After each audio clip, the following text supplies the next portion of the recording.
Snow blanketed the streets of suburban Vermont, and inside the cozy living room, the Christmas tree twinkled with warm light.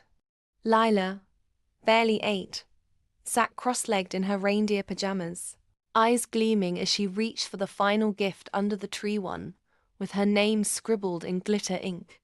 I watched from the couch, coffee in hand, trying not to flinch.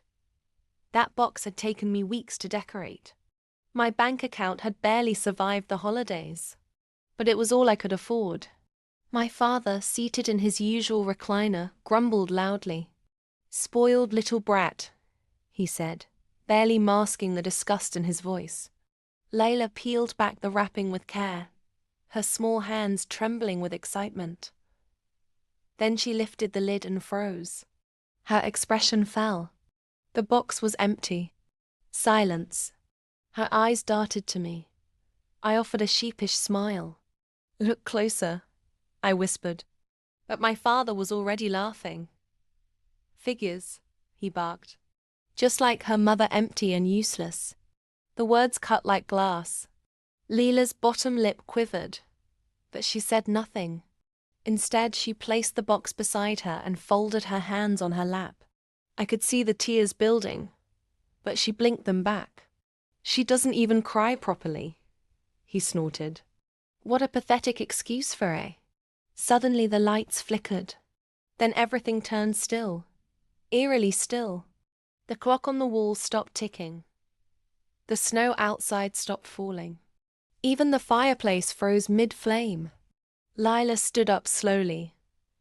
The room glowed faintly around her. She looked different, taller, older. Her eyes shimmered like stardust. "I am not useless," she said, her voice echoing from somewhere deeper than her lungs.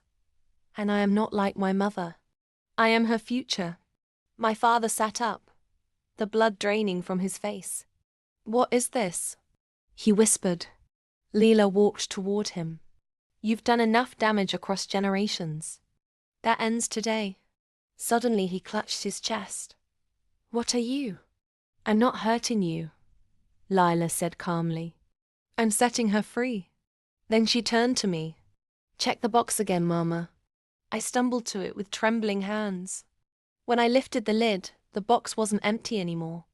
Inside was a document. A legal one. My name was on it. Custody rights. Sole ownership. Underneath it, a check. $10,000. Enough to finally move out. Start fresh. I don't understand," I whispered. Leela smiled, the glow fading. "You gave me everything you could. Now it's my turn." And just like that, time resumed. The fire crackled, the snow fell, and the clock ticked on. Lila stood in the same reindeer pajamas, her eyes wide like she had just woken from a dream. My father looked shaken but said nothing. Maybe he saw what I saw. Maybe he heard it all. But he never mocked her again. And every Christmas after that, we kept the box. Not because it was empty, but because it was full of miracles.